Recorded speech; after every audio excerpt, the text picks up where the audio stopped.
রূপসী মাইয়ারে তোর কলসির ভেতর কি খাঁটি গরুর দুধ বেচতে এনেছি। দে না একটু খাই, দামটা আগে চাই, আর দে না একটু খাই। দামটা আগে চাই, তোদের মতো ভিড় খাওয়াদের চেনে রেখেছি। ও রূপসী মাইয়ারে তোর কলসির ভেতর কি খাঁটি গরুর দুধ বেচতে এনেছি।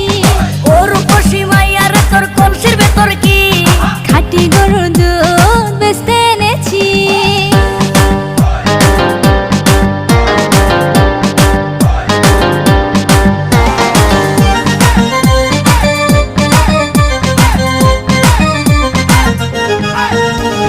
তোর দুধেতে আছে পানি, আমি কিন্তু